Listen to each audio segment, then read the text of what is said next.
चलिए बढ़ते हैं आज की कहानी की ओर।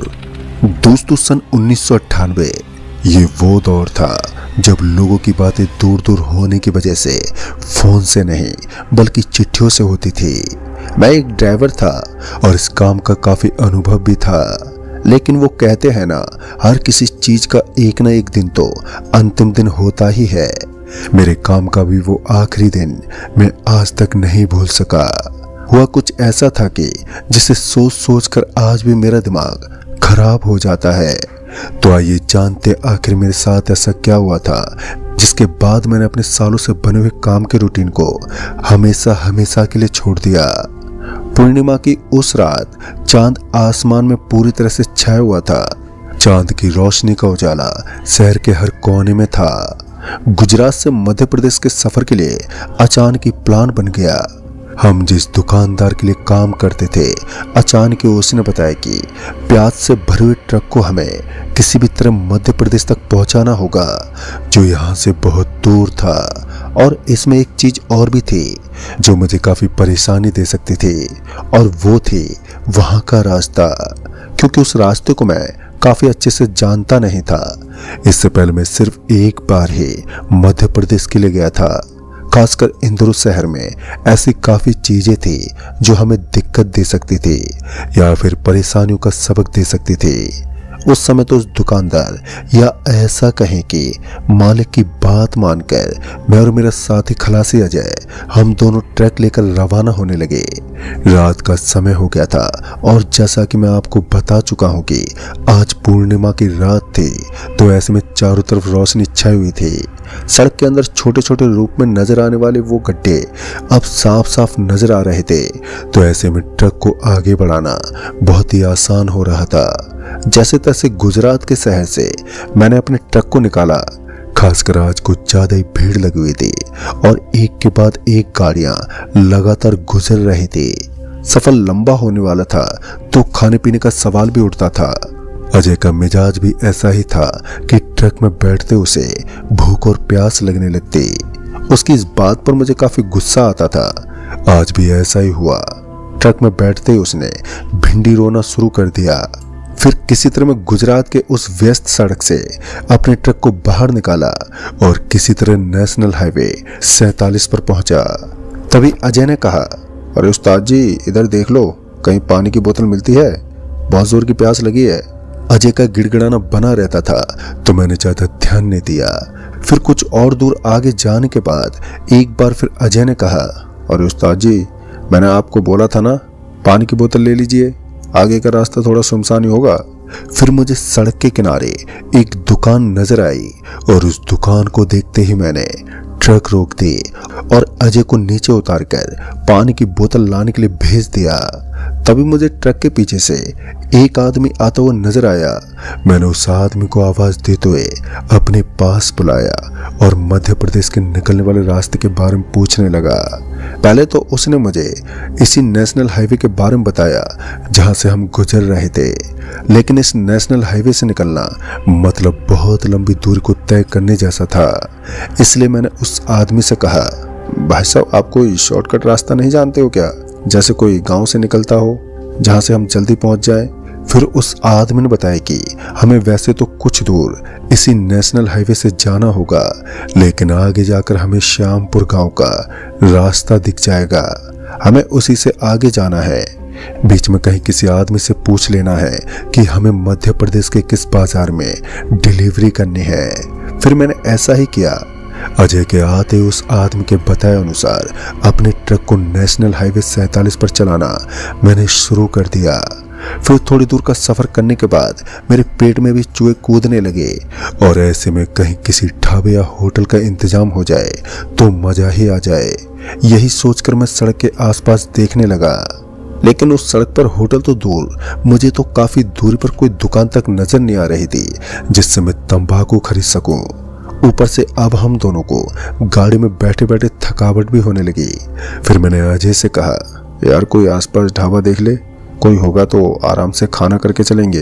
वैसे भी अब काफी थकावट हो गई है, तो आधा पौना घंटा आराम करके ही चलते हैं। इस पर अजय उत्साह से बोला, फिर आधा पौना घंटा क्यों, पूरी रात यहीं रुक जाते हैं, मालिक से बहाना मान लेंगे, कि बीच में ट्रक का टायर पंचर हो गया था तो हमें रुकना पड़ा। वैसे अजय का कहना ठीक तो था, क्योंकि हमने पहले भी कई बार ऐसा ही किया था, लेकिन फिर मैंने सोचा कि जल्दी से काम निपटा कर लौटना भी तो है, हमें खाना खाकर निकल जाना चाहिए। कुछ दूर तक तो और ऐसे ही तड़पने के बाद हमारी नजर एक होटल पर पड़ी। दीघा घाटी से ठीक आगे हमने देखा कि सड़क के किनारे हमें एक होटल नजर आ रही थी और उस होटल के अंदर रुकने का निश्चय हो गया। मैंने गाड़ी को साइड में लगाया और फिर ट्रक से नीचे उतरकर पास में मौजूद उस होटल के अंदर खाना करने के लिए चल पड़ा। मेरे साथ अजय भी था और फिर हम दोनों आधे घंटे तक पेट पूजा करने के बाद वापस से अपनी ट्रक में सवार हुए तो हमने देखा कि सामने सड़क के ऊपर गन्ने बिखरे हुए थे। ऐसा लग रहा था मानो किसी गाड़ी वाले ने गलती से गन्ने का बंडल गिरा दिया है। अजय ने सोचा कि कहीं कोई एक्सीडेंट तो नहीं हुआ, इसलिए वो थोड़ा आगे जाकर इधर उधर देखने लगा। वहीं बनी पुरानी स्कूल की ओर से एक आदमी सड़क की ओर आता हुआ नजर आया और उस आदमी की हालत तो दिखने में काफी सीरियस लग रही थी। उसके हाथ में एक बीड़ी भी थी। वो उसे पीते हुए सड़क पर आ गया और उस आदमी ने कहा, यहाँ क्या कर रहे हो? उस बुढ़े आदमी की बात सुनकर अजय ने कहा, पता नहीं यहाँ पर क्या चल रहा है, यहाँ पर गन्ने बिखरे हुए हैं और लग रहा है जैसे कोई एक्सीडेंट हुआ है। अजय ने इतना बोला ही था कि उस बुजुर्ग आदमी ने कहा, लगता है तुम लोग बेवकूफ हो जो कि सड़क पर रुके हुए हो, तुम जानते नहीं हो कि इस सड़क की असलियत क्या है। इतना सुनते ही अजय अचंभित होकर बोला, आप कहना क्या चाहते हो, साफ साफ कहिए। और इसी बीच मैं भी ट्रक से उतर गया। फिर मैं उन दोनों की वार्तालाप के बीच दखल देने लगा। पहले तो मैंने उस आदमी से कहा, अरे दादाजी आप किसकी बात कर रहे हैं और इस रोड पर क्या है? हमने तो बस अभी खाना खाया है और बस अब निकल ही रहे हैं। वो क्या था कि मैं थोड़ी ऊंची आवाज में बोलता था तो उस आदमी ने अपने मुंह पर उंगली रखते हुए कहा, शांत हो जाओ वरना वो आ जाएगा। तभी मैंने कहा। फिर उस आदमी ने धीरे से कहा, अगर अपनी जान की थोड़ी बहुत भी परवाह है ना तो चुपचाप निकल जाओ, वरना वो सफेद साड़ी वाली भूतनी और लंबे कद काठी का भूत तुम्हें मार देंगे। उस आदमी की बात सुनते ही अजय उस पर जोर जोर से हंसते बोला, अरे दादाजी क्या बेवकूफ वाली बातें करते हो, ऐसा कुछ नहीं होता, ये सब तो कहने की बात है बस। और मैंने तो पहले भी कई बार सुना है कि सड़क पर सफेद साड़ी वाली भूतनी घूमती है, लेकिन आज तक लोगों के दिमाग का वहम ही माना है। खैर अजय का कहना भी ठीक ही था, क्योंकि मेरे सामने भी ऐसे कई केस आए थे जिनमें कहा जाता था कि इस सड़क पर भूत वगैरह रहते हैं, लेकिन आज तक मैंने इन चीजों से कभी सामना नहीं किया। खासकर मुझे ऐसा महसूस भी नहीं हुआ। फिर मैंने ज्यादा ध्यान नहीं दिया और अजय के साथ ट्रक में बैठ गया। अजय उस आदमी को पागल बता रहा था। मुझे भी यही लग रहा था, शायद कोई पागल वागल होगा, मगर उस जमाने में छोटी छोटी बातों को लेकर भी लोग काफी सीरियस हो जाते थे और भूत प्रेत जैसी चीजों में विश्वास किया करते थे। लेकिन मैं और अजय कभी भी इन चीजों में विश्वास ही नहीं करते थे। आज डिलीवरी करते हुए मुझे काफी साल बीत गए, लेकिन इन चीजों के अनुभवों ने मुझे ये बता दिया था कि भूत प्रेत कुछ नहीं होता। फिर थोड़ी देर के बाद हम उस जगह से निकलकर करीब 1 या 1.5 किलोमीटर आगे आए ही थे कि तभी मेरी नजर सामने दौड़ रही ट्रक पर पड़ी। तो मैंने देखा कि उस ट्रक में आग लग रही थी।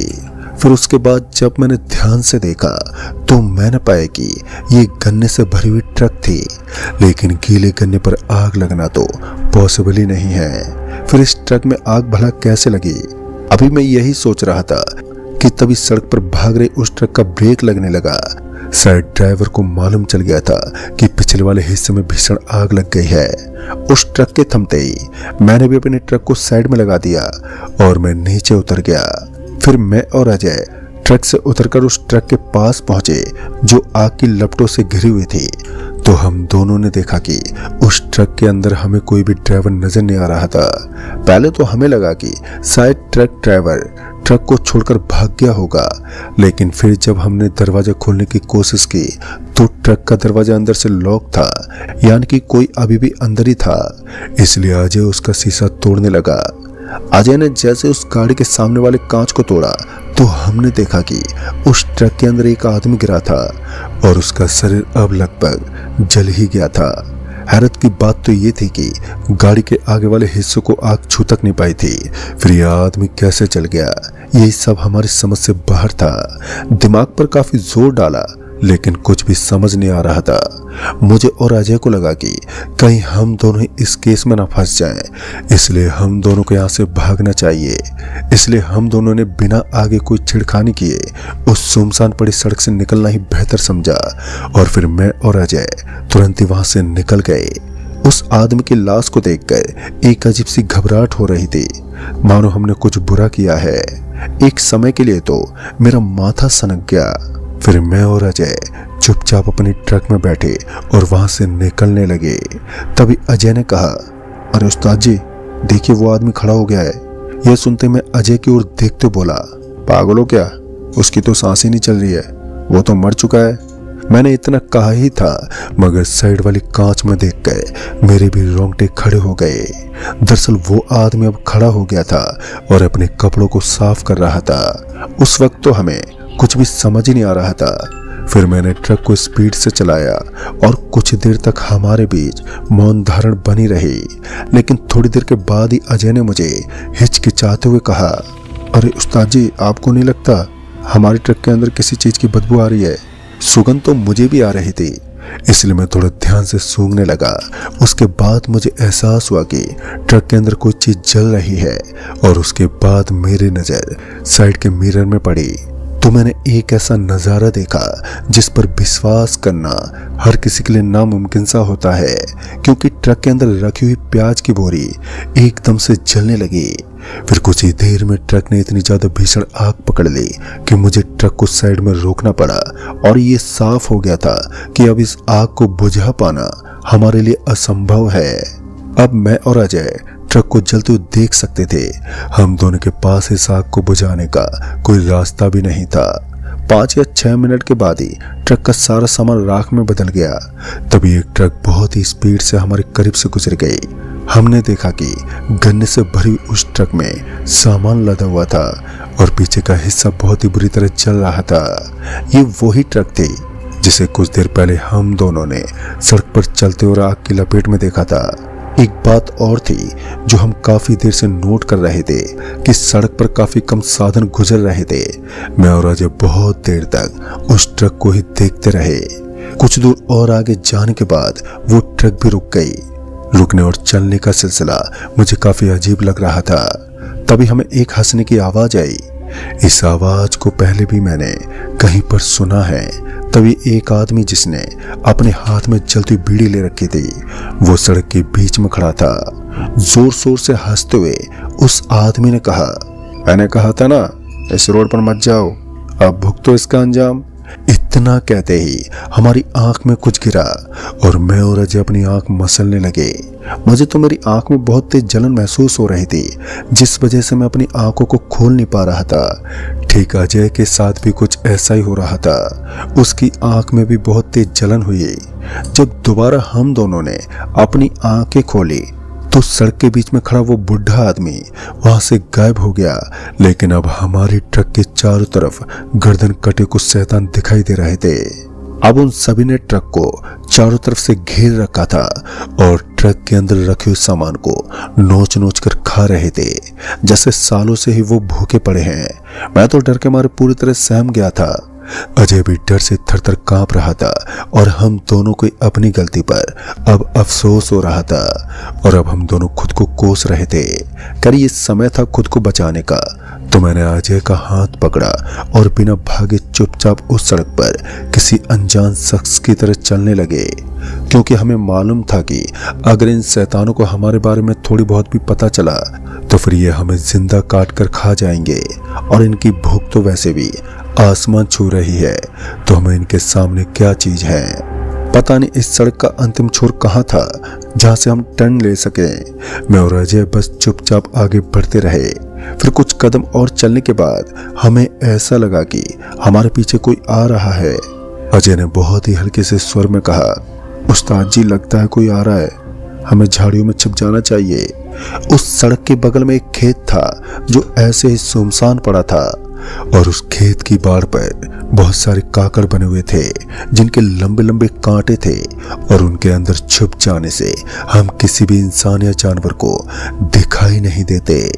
कुछ देर तक तो मैं और मेरा खलासी हम दोनों वहीं पर बैठे रहे, लेकिन अब भी वहां से निकलने का कोई रास्ता नजर नहीं आ रहा था। हम दोनों बहुत ही ज्यादा डरे हुए थे। हम इस चीज का इंतजार कर रहे थे कि कब वो शैतान ट्रक से गायब हो और कब हम दोनों यहाँ से जिंदा बचकर निकल सके। अजय को खुजली हुई और वो उन झाड़ू से बाहर निकल गया। अजय ने मुझे भी वहां से बाहर आने का इशारा किया और अभी मैं भी बाहर आने ही वाला था कि तभी अजय का शरीर अचानक ही हवा में उठने लगा, जैसे किसी ने उसे उठा दिया हो। अजय को इस तरह हवा में लटका देख मुझे तो यकीन हो गया था कि अजय ने खामखा खतरा उठाने की कोशिश की थी और अब ये हैवान अजय को बिल्कुल भी नहीं छोड़ने वाले। अब मेरा शरीर किसी बर्फ की तरह जम गया था। मैं चाहकर भी अजय की मदद नहीं कर पा रहा था। फिर कुछ देर तक तो ऐसा ही चलता रहा और उसके बाद अजय छटपटाने लगा। अजय का शरीर पूरा जोरों से हिल रहा था। अजय के आसपास कोई भी नजर नहीं आ रहा था, इसलिए मैंने थोड़ी हिम्मत जुटाई और अजय के शरीर को पकड़कर खींचने लगा। डर तो मुझे भी लग रहा था, लेकिन मेरा साथी खलासी होने के कारण इसे बचाना भी मेरा ही फर्ज था। फिर मैंने सोचा कि अब यहाँ एक पल के लिए रुकना भी बिल्कुल भी ठीक नहीं होगा। इस बार मैं अजय के आगे आगे भाग रहा था और अजय मेरे पीछे पीछे। बस कुछ कदम आगे पटके ही थे कि तभी मुझे ऐसा लगा कि अजय मेरे आसपास नहीं है। तभी मैंने अपनी गर्दन घुमाकर पीछे की तरफ देखा तो मेरी आंखें फटी की फटी रह गईं। दरअसल सड़क तो एकदम सपाट पड़ी थी और हमारी ट्रक पर कुछ अजीब से शैतान लगे थे। अजय को अपने पीछे ना देखकर मैं काफी घबरा गया था। मुझे विश्वास ही नहीं हुआ कि अजय मेरे पीछे नहीं है, क्योंकि कुछ देर पहले ही तो वो मेरे पीछे पीछे भाग रहा था। तभी अचानक मैंने सड़क के बीच में देखा कि एक आदमी बीड़ी पीते हुए सड़क पर घूम रहा था और मुझे ये पक्का हो चुका था कि ये वही आदमी है जो हमें उस होटल के पास मिला था। अब मैं उस आदमी की हरकतों से बहुत ज्यादा गुस्सा हो गया था। मैंने अपने कदमों को उसकी तरफ पटका और जब मैं उसके पास पहुंचा तो उसने हंसते हुए कहा, मैंने तो तुम लोगों को कहा था कि मेरी बात ना मानने का अंजाम बहुत भयानक होगा, लेकिन तुमने तो मेरी बात ही नहीं मानी। अब तुम भुगतो ये सब। मुझे पता था कि इस आदमी की एक एक बात के पीछे गहराइयां छुपी हुई हैं, इसलिए मैंने ज्यादा ध्यान नहीं दिया क्योंकि इसकी बात मेरे समझ से परे थी। और फिर मैं अजय को ढूंढने लगा। मैंने अजय को काफी आवाज लगाई, लेकिन सामने की दिशा से अजय का कोई भी जवाब ही नहीं आया। तभी सड़क पर किसी के कदम पटकने की मुझे आवाज सुनाई पड़ी और जब मैंने पीछे मुड़कर देखा तो मैंने पाया कि वो सारे शैतान अब मेरे पीछे आ रहे थे। जब मैं आगे भागा तो सामने की तरफ गन्ने से चिलमिलाती हुई वो ट्रक नजर आई। अब एक तरफ कुआं तो दूसरी तरफ खाई थी। कुछ ऐसे हालात में फंसा हुआ था मैं। पीछे मुड़कर देखता तो वो डरावने से हैवान नजर आते और सामने की तरफ मुझे जले हुए गन्ने से भरी हुई ट्रक दिखाई देने लगती। अभी मैं कुछ सोच ही रहा था कि तभी पीछे से कुछ बहुत तेज गति से आया और मेरा सर उसी से टकरा गया। जोरदार टक्कर लगने के कारण मैं सड़क पर बेसुध होकर गिर पड़ा। अभी मैं दर्द से कराहने लगा क्योंकि टक्कर मुझे इतनी जोर से लगी थी कि मेरा पूरा शरीर टूट सा गया था। मेरे पूरे बदन में दर्द हो रहा था। उठना तो दूर में हिल भी नहीं पा रहा था। दर्द के मारे मेरे मुंह से चीख निकल रही थी, लेकिन मेरी सहायता करने के लिए शायद कोई भी नहीं था। कुछ देर तक तो मुझे होश रहा, लेकिन उसके बाद मेरी आंखें बंद होने लगी और मुझे ऐसा लग रहा था मानो कोई मेरे पैरों को चबा रहा है और मेरे पैरों से खून और मांस दोनों बाहर निकल रहे थे। कहीं ना कहीं ये वही डरावने भूखे शैतान थे। दर्द से छुटकारा तो नहीं मिला, लेकिन मैं जोर जोर से चिल्लाते हुए वहीं पर बेहोश हो गया। उसके बाद क्या हुआ मुझे नहीं मालूम। फिर जब मुझे होश आया तो इस घटना को 1 महीना हो गया था। मैं रघुनाथ अस्पताल के एक बेड पर लेटा हुआ था, जहां मेरे कुछ घर वाले मेरे पास बैठे थे। मैंने अपने घर वालों को जब अपने आसपास देखा तो मुझे एक अलग सी खुशी हुई। फिर लगभग 2 दिन तक मैं ऐसी हालत में बना रहा। ना ही तो मेरे मुंह से कोई आवाज निकल पाती थी और ना ही मैं कुछ बोल पाता था। फिर तीसरे दिन मैं थोड़ा सा नॉर्मल हुआ। तब घर वालों ने बताया कि स्कूल की ट्रिप पर गए हुए कुछ लोगों ने अचानक ही मेरी मदद की थी। उन्होंने मुझे सही टाइम पर अस्पताल में पहुंचा दिया, जिस वजह से मैं जिंदा बच गया। फिर मैं हल्का हल्का बोलने लगा। फिर उन लोगों ने मुझसे अजय के बारे में पूछा, तो फिर मैंने सारी बात बताई। मुझे पता चला कि अजय का कोई ठिकाना नहीं है, वो गुम हो गया है, यानी कि वो शैतान अजय को अपने साथ ले गए। तभी अस्पताल में मौजूद एक आदमी ने बताया कि सालों पहले वहां एक छोटी बस्ती हुआ करती थी, जो वहां के लोग मांस काट कर खाया करते थे। कहते उस बस्ती के लोग भूखे रहते थे और ऐसी हालत में वो जानवरों को काट कर खा जाते थे। अपनी पूजा को भंग होता देख एक दिन उन लोगों ने उन सभी को मार डाला और आग लगा दी। गुस्सा तो 2 पल का होता है, लेकिन उसका अफसोस जिंदगी भर रहता है।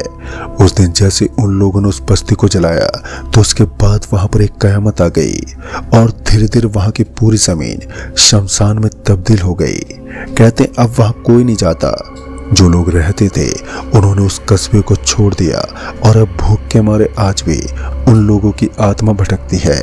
लेकिन वो बीड़ी पीने वाला आदमी कौन था और साथ ही उस ट्रक का राज क्या है, क्योंकि ये भी कोई नहीं जानता कि उस ट्रक और उस जले आदमी का क्या ताल्लुकात है। और इस बात का पता मुझे आज तक नहीं चल पाया। हालांकि उस वृद्ध बीड़ी पीने वाले आदमी के बारे में कुछ लोग कहते हैं कि वो एक भूत है जो लोगों को सुझाव देता है। जो उसकी बात नहीं मानता वो मौत के कुएं में जा गिरता है। तो दोस्तों, इस कहानी में बस इतना ही। कहानी आपको पसंद आई हो तो वीडियो को लाइक से जरूर कर दें और साथ ही हमें नीचे कमेंट बॉक्स में जरूर बताएं। जल्द ही मिलूंगा ऐसी एक और नई कहानी के साथ। तब तक के लिए बाय एंड टेक केयर।